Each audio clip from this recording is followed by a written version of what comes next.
Fala, galerinha do nono ano, sejam bem-vindos a mais uma aula de língua portuguesa. Comigo, professor Gersonias, certo? Vamos conferir o tema da aula de hoje? Slide na tela, olha aí, rapaz, deu certinho. Inferência de informações. Ih, professor, que assunto é esse? Inferência, que coisa complicada isso aí, né? Esses nomes aí difícil. Calma, rapaz, tranquilo, isso aqui é fácil. Vamos lá, conteúdo, inferência textual. O fragmento de romance é o gênero que nós vamos estar aqui abordando nesse tema. Galera, a leitura ela não acontece no ato de ver. O ato de ver, certo?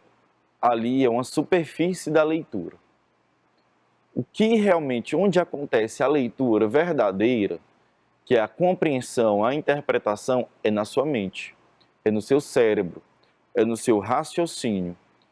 Aqui eu coloquei esse texto, eu acho que quem olhou, ou então quem ainda está assim, sem estar prestando muita atenção, só olhando mesmo, não está raciocinando, não está organizando as coisas, pode pensar, professor, que emaranhado é esse aí, esse negócio aí, o que é isso? Não tem nada a ver, professor.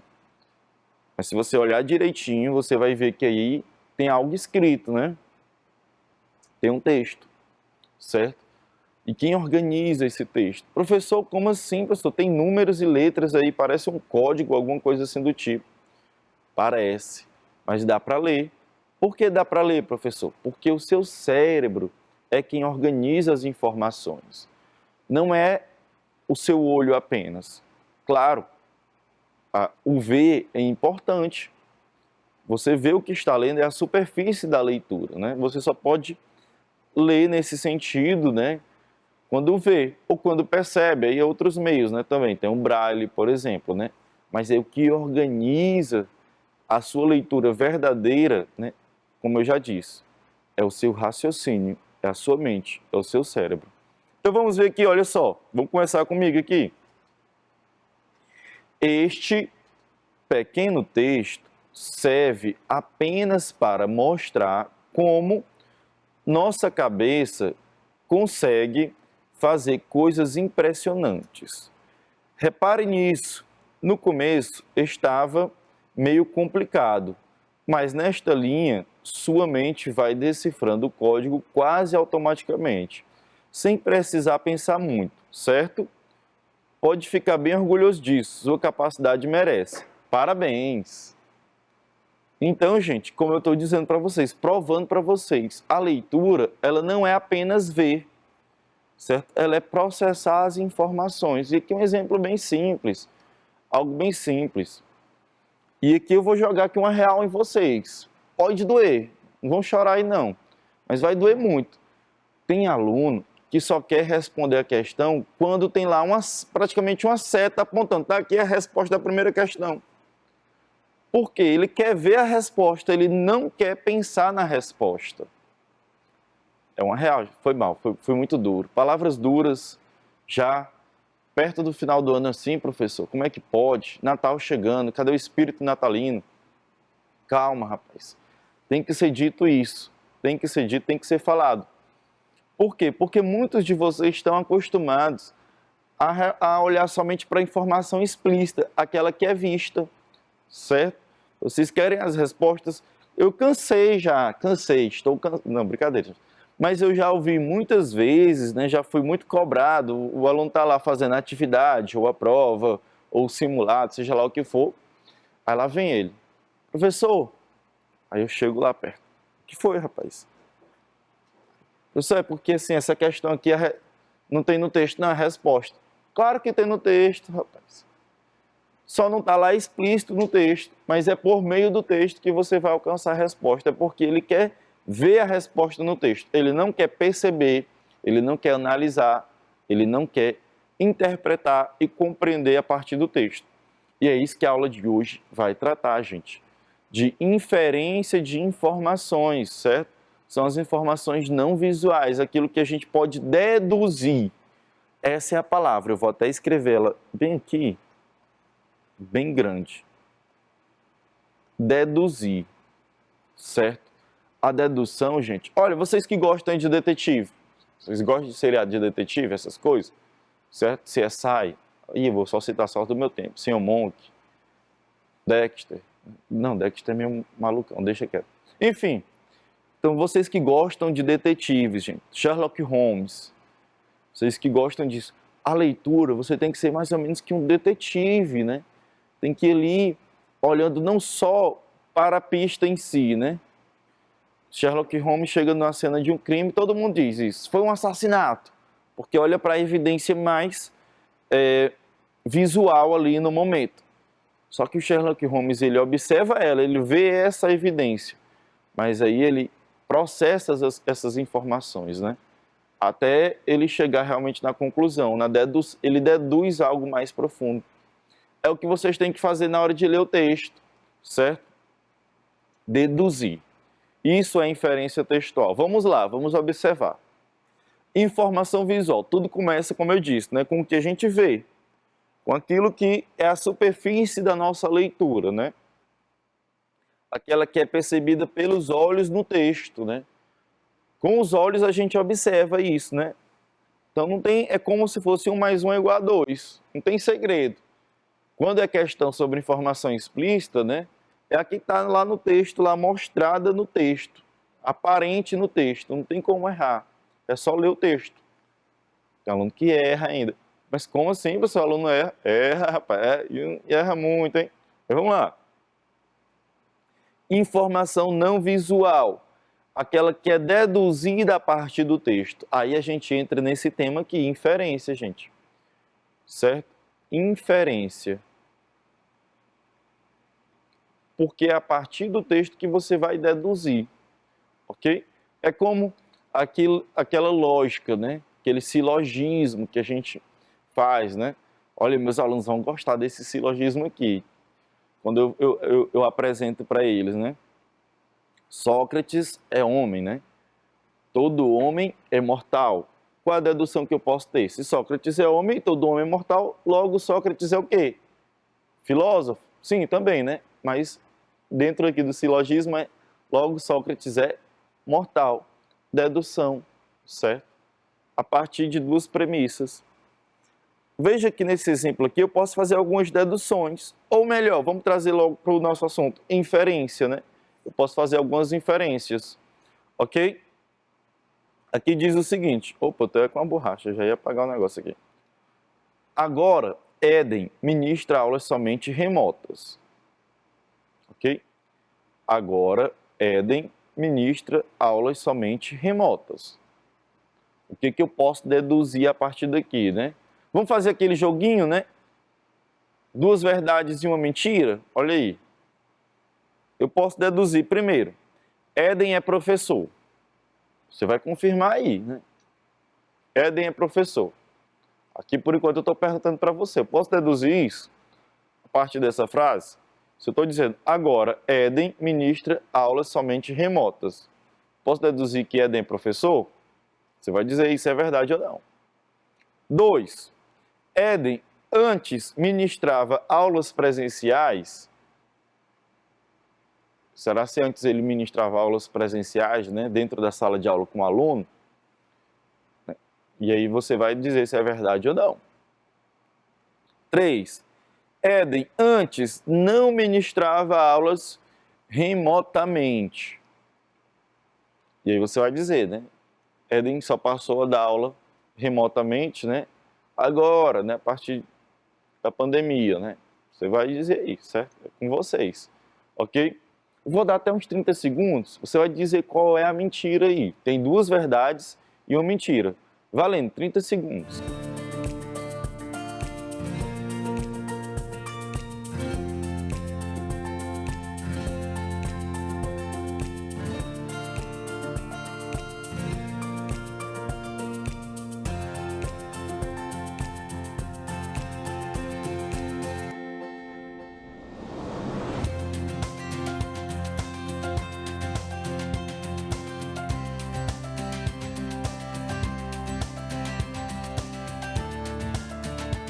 Pronto, galerinha.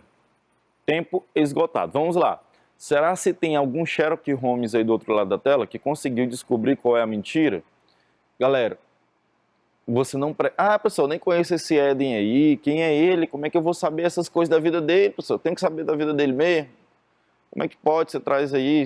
O único Éden que eu conheço é o Jardim do Éden. Calma, rapaz. Fica tranquilo. Tem como, sim, você descobrir a partir do próprio texto. Ora, eu disse o seguinte, que a leitura ela começa, né, com a informação visual, aquela que você vê. Mas quem vai organizar e processar os dados é a sua mente, é o seu cérebro.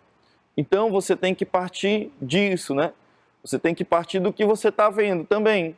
Como eu falei, né? O Sherlock Holmes ele via ali as evidências, né? As pistas. E a partir delas é que ele chegava na conclusão do caso, né? Ele processava essas pistas, certo? Ele encontrava, ele descobria, né, algumas coisas por meio delas. Então vamos observar o seguinte, para comprovar, né? Aqui eu digo o seguinte, agora Éden ministra aulas somente remotas. Gente, alguém que ministra aulas é no mínimo um professor. Eu não pode ser um professor graduado ou ainda não graduado, mas ele está ali na função de professor, né? Por mais que você não conheça o Éden, certo? Você pode dizer o seguinte, se ele está ministrando aulas, né, ele está na função de professor, ok? Então eu posso deduzir sim, eu posso inferir a partir daqui que Éden é professor, certo? Ou por profissão ou por função, né, no caso. Já que aqui a gente não sabe da vida do Éden, né? Só pensando nisso, certo? Então essa aqui está certa, gente. Ele ministra aulas, o texto está me dizendo isso, então eu posso inferir que ele é professor. Se ele ministra aulas, ele é professor. Então essa aqui está ok, foi uma inferência certa. E o Éden é professor sim, viu gente? O Éden é um excelente professor, é da rede, um grande colega da rede, certo? 2. Éden antes ministrava aulas presenciais. Eu posso dizer isso, né? Galera, a outra evidência, a outra pista, né? A outra pista para isso. Perceba primeiro o seguinte, agora, né? Agora é o momento atual. Opa! Agora é o momento atual. Acontece. Agora, Éden ministra aulas e veja que somente, esse somente aqui, né? Certo? Ele é um advérbio, ok? E veja que ele exclui, né, as outras possibilidades de aulas, ou seja, aulas presenciais não estão sendo mais ministradas por ele agora. É importante você olhar os dois advérbios, né? Esse aqui de tempo, ok? Porque está mostrando justamente o momento atual, e o somente, que está excluindo as outras possibilidades, certo? Ministra aulas somente remotas. Então veja que essas duas evidências aqui me diz que antes ele ministrava aulas presenciais sim, né? Por quê, professor? Porque se ele antes não ministrasse aulas presenciais, eu não precisaria colocar o somente, né? Certo? Não precisaria desse somente. Esse somente é justamente para excluir as outras possibilidades no momento atual. É por isso que tem um agora. Nenhum deles está de graça aí, gente. E esse somente aí, ele, além de confirmar essa minha inferência, né? Ele também desconfirma, eu posso dizer assim, desconfirma, né? Ele não confirma, ele desmente, né? Essa outra inferência, ela não é verdadeira, que diz, Éden antes não ministrava aulas remotamente. Por quê, gente? Porque diz assim, agora, né?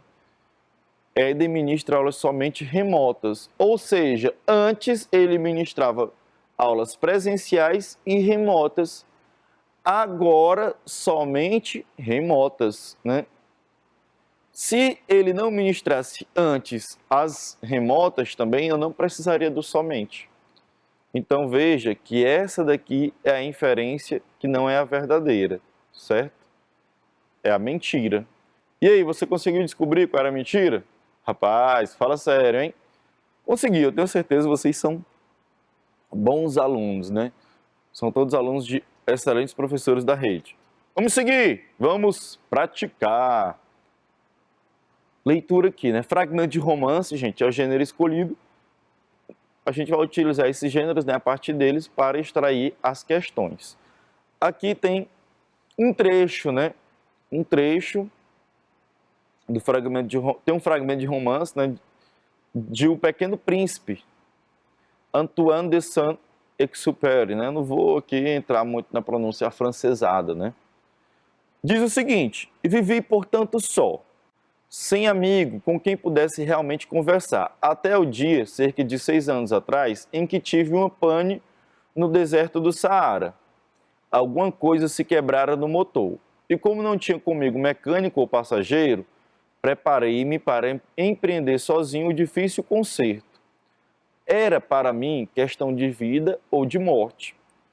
Só dava para 8 dias a água que eu tinha. Na primeira noite adormeci e pus sobre a areia, a milhas e milhas de qualquer terra habitada.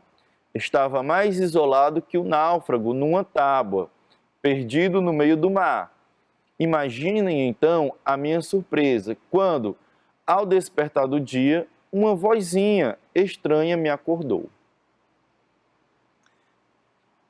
Galera, para quem não conhece bem o romance, né, O Pequeno Príncipe, ele tem um narrador personagem que conheceu o Pequeno Príncipe, que foi contando lá suas histórias, né? Foi conversando com ele, foi dialogando.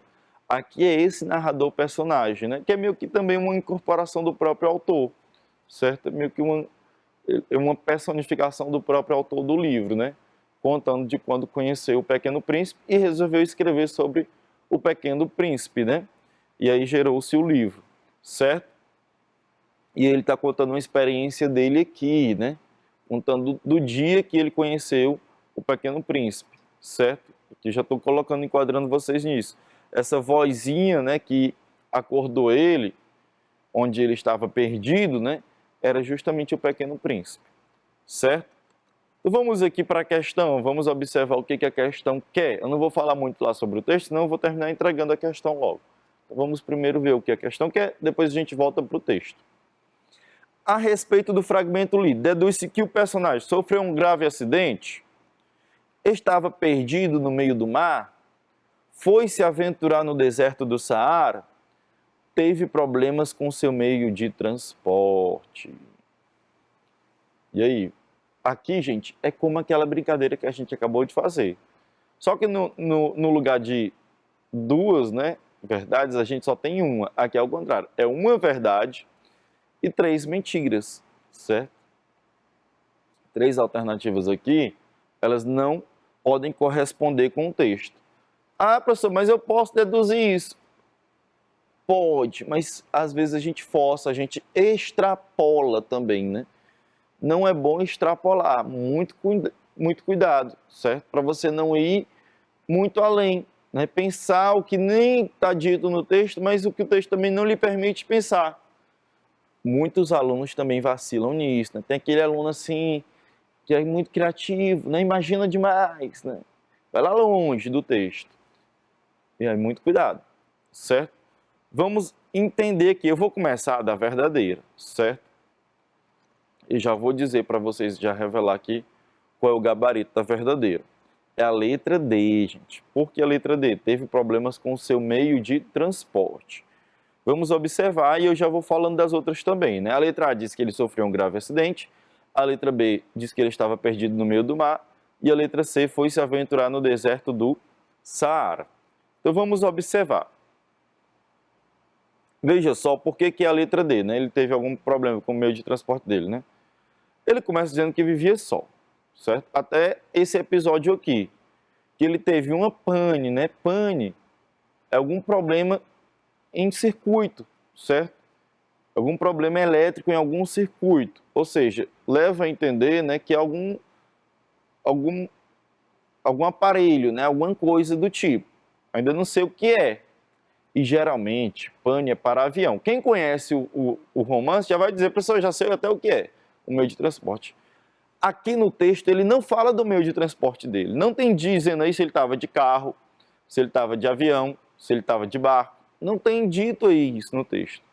Mas aí algumas pistas nos levam a entender que ele tinha sim um meio de transporte, né? Quando ele começa com essa pane. Aí ele fala, alguma coisa se quebrara no motor, né? Olha aí, motor. algum veículo, certo? Algum automóvel, não sei qual é, não tem dito no texto aqui explicitamente. E como não tinha comigo mecânico, quem é o mecânico? É o profissional geralmente responsável, né, pelo conserto de automóveis, né? Ou passageiro, ou seja, meio de transporte que ele podia até levar passageiros, né? Preparei para empreender sozinho o conserto. Então aqui, gente, a gente observa que ele estava em alguma condução e essa condução deu problema. Aqui no texto não diz qual é a condução, não diz que ele estava numa condução claramente.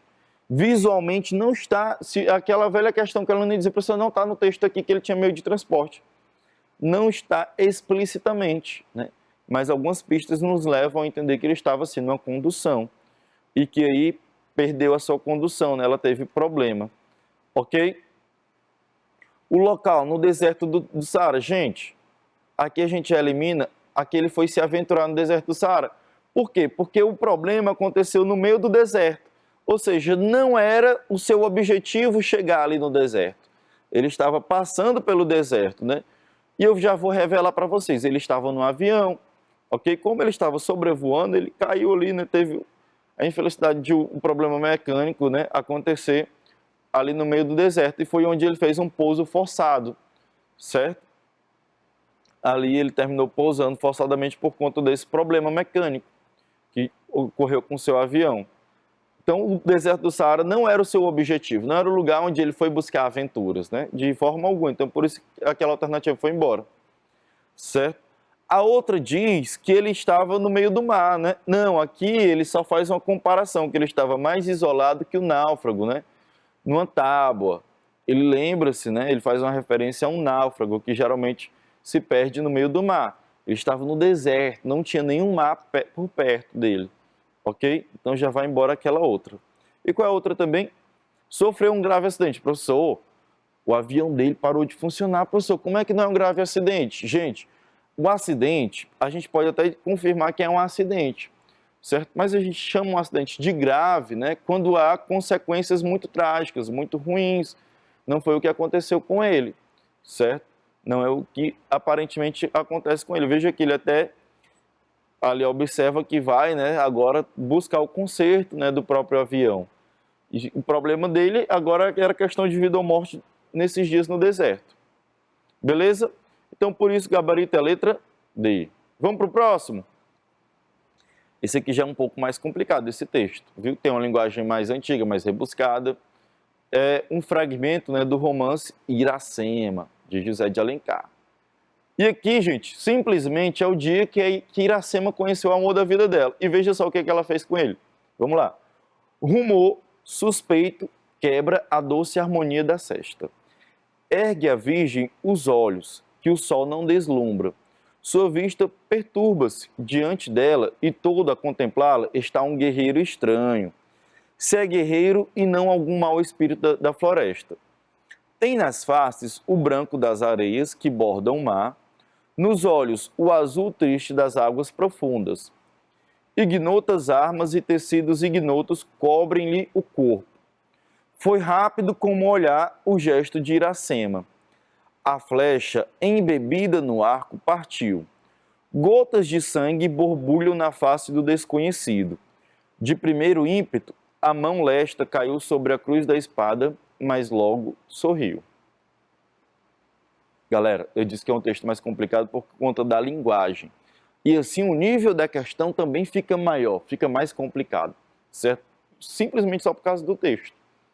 Mas veja só, aqui eu vou resumir para vocês, né, de uma forma mais tranquila o que foi que aconteceu, né? Iracema, que é uma índia, para quem não conhece o romance, certo? Estava lá no meio da floresta, estava tudo uma paz, tudo tranquilo, até que ela ouviu, né, um barulho, esse rumor, né?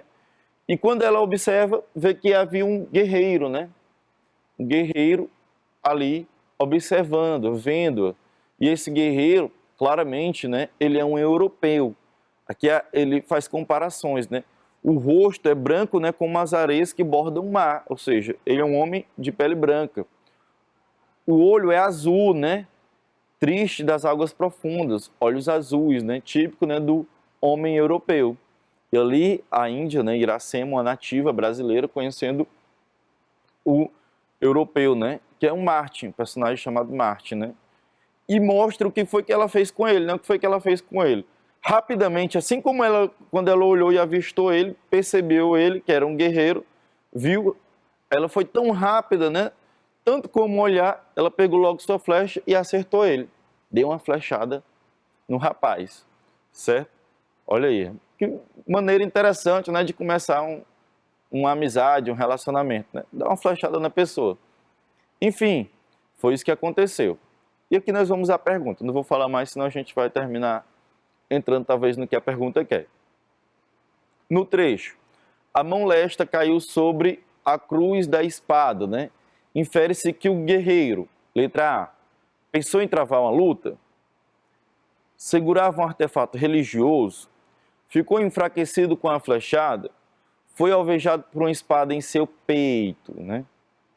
Mais uma vez, aquela velha questão das, agora, no caso, uma verdade e 3 mentiras. Eu vou dar aí 30 segundos para vocês fazerem essa questão. Valendo!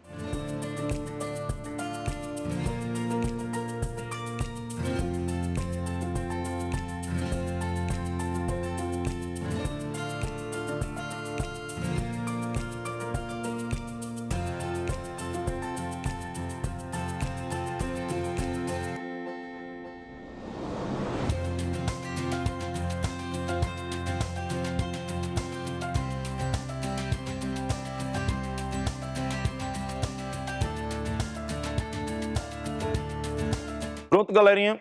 Então, o que que acontece aqui, né? Ele quer saber do trecho, a mão lesta caiu sobre a cruz da espada, certo? E aqui, de cara, a gente já percebe uma mentira, né? Foi alvejado por uma espada em seu peito. Não, ele foi alvejado foi por uma flecha, né, em seu peito. Iracema acertou, ele foi com uma flechada. A espada, quem estava portando uma espada, né, era o próprio guerreiro. Então, ele não pegou lá e terminou, né, enfiando a espada em si mesmo, né? Foi a Iracema que alvejou ele com a flecha, certo? A letra C diz que ele ficou enfraquecido com a flechada. Ok, beleza, a gente pode sustentar ela por enquanto, certo? Mas veja que ele quer o trecho, né? A mão lesta caiu sobre a cruz da espada. A B diz que ele segurava um artefato religioso. A gente eliminou a D, né? Porque ela é muito mentira. Assim como a B também a gente pode eliminar, né? Porque o que é essa cruz da espada? A cruz da espada, gente, não é uma cruz, né? Aquele aluno mais leviano vai ver, cruz é artefato religioso. Não, gente. A cruz da espada é justamente a parte do cabo, né, da espada, certo? Em que ela tem essa hastezinha aqui, ok? Que lembra um pouquinho uma cruz, né? Certo? A gente pode imaginar aqui o resto da espada, ok? Vou até apagar aqui, que eu não sou muito bom de desenho, para não ser reprovado aí por vocês. Então, não é um artefato religioso. Ficou enfraquecido? Ficou. Mas quando ele coloca essa mão enfraquecida para pegar a cruz da espada, ele vai ali pensando, né, em travar a batalha, em lutar com ela ainda, né, com a Iracema. Então, não é ficar enfraquecido apenas porque a mão dele foi lá para a espada, né? Foi porque ele pensou lá, talvez, em se defender, em lutar, né? Mas ele logo vê ali a guerreira e o clima começa a mudar. Então, ele tinha pensado em travar uma luta, né? Mas desistiu depois. Ok? Então, gabarito letra A. Galerinha, muito obrigado. Até a nossa próxima aula. Valeu!